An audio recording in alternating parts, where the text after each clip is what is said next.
Here is the non-spoiler review of the series Yakshini Telugu web series. ఇంకా ఈ movie ఎలా ఉందో తెలుసుకునేలోపు మా ఛానల్ కంటెంట్ కనుక నచ్చితే లైక్ చేయండి, షేర్ చేయండి, సబ్స్క్రైబ్ చేసి పక్కన ఉన్న గంట సింబల్ క్లిక్ చేసి మా ఛానల్ సపోర్ట్ చేయగలరు. ఇంకా మూవీ ఎలా ఉందో తెలుసుకుందాం. ఒక యక్షిని ఒక చిన్న శాపం వల్ల భూమి మీదకి వస్తుంది.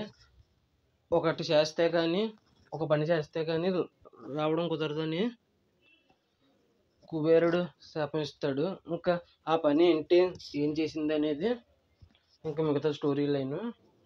ఇంకా ఓవరాల్గా ఒక ముక్కలో చెప్పాలంటే ఈ వెబ్ సిరీస్ గురించి ఎక్సలెంట్ భయ్యా. ఇది హర్రర్ మూవీ అయితే కాదు భయ్యా, ఇది ఒక దేవతల కథ టైపులోకి వస్తుంది. హర్రర్ స్టోరీ అయితే కాదు. నాకైతే చాలా బాగా నచ్చింది. ఇంక ఇది జస్ట్ 6 ఎపిసోడ్స్తో 3 hours 30 minutes రన్ టైంతో ఓటీటీలో రిలీజ్ అయింది, డిజ్నీ ప్లస్ హాట్స్టార్ ఓటీటీలో. ఇంకా ఈ మూవీ ఫస్ట్ నుంచి లాస్ట్ వరకు ఎక్కడ బోర్ కొట్టదు. 6 ఎపిసోడ్లు ఉన్నాయి. ఫస్ట్ ఎపిసోడ్ నుంచి 6th ఎపిసోడ్ వరకు ఎక్కడ బోర్ కొట్టదు. చాలా ఇంట్రెస్టింగ్గా ఉంటుంది. కొన్ని మాయా ఫైట్స్ కూడా ఉంటాయి, మాయతో కూడా కొన్ని ఫైట్స్ ఉంటాయి, మ్యాజిక్ను ఉపయోగిస్తూ కూడా ఫైట్స్ ఉంటాయి. ఇంకా మ్యూజిక్ మాత్రం ఎక్సలెంట్. ఆ సీన్స్కి తగ్గట్టు చాలా అద్భుతంగా బీజిఎం ఇచ్చారు.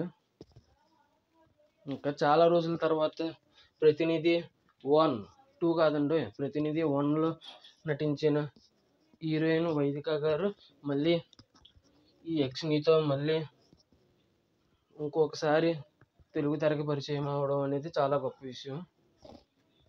ఇంకా అజయ్ గారు, ఇంకా చాలామంది యాక్టర్స్, రాఘుల్ విజయ్ గారు కూడా ఉన్నారు. యక్షిని అని మంచి పాత్ర కింద బాగా మంచి క్యారెక్టర్ వచ్చింది. చాలా రోజుల తర్వాత రీ ఎంట్రీ బాగా వచ్చింది వైదిక గారికి ఈ యక్షిని పాత్ర కింద.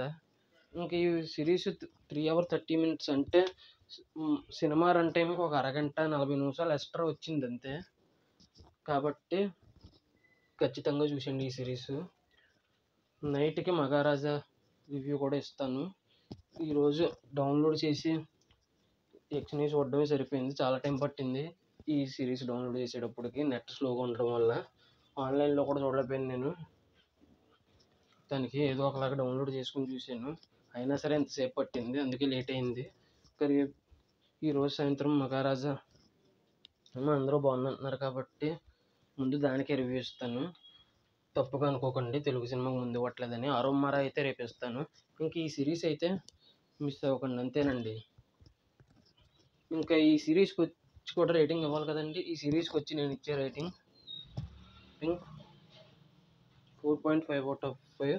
ఫస్ట్ ఎపిసోడ్ కొద్దిగా బోరింగ్గా అనిపిస్తుంది, అంటే కథ ప్రోగ్రెసింగ్లోకి వెళ్తుంది కానీ అసలు మెయిన్ పాయింట్కి రాదు. సెకండ్ ఎపిసోడ్ నుంచి వస్తుంది దానికి, కానీ ఫస్ట్ ఎపిసోడ్ చూడకపోతే అర్థం కాదండి. కానీ మెయిన్ పాయింట్ మాత్రం సెకండ్ ఎపిసోడ్ నుంచి వస్తుంది. అందుకే నేను 4.5 out of 5 ఇస్తున్నాను. రొటీన్ స్టోరీ కూడా, కానీ ఇంట్రెస్టింగ్గానే స్క్రీన్ ప్రజెన్స్ చేశారు, స్క్రీన్ ప్లే అదైతే చెప్పొద్దు.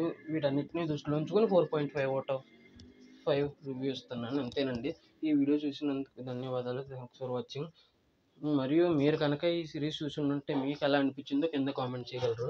ఈ వీడియో చూసినందుకు ధన్యవాదాలు. Thanks for watching. Jai Hind. Signing off. Bye bye.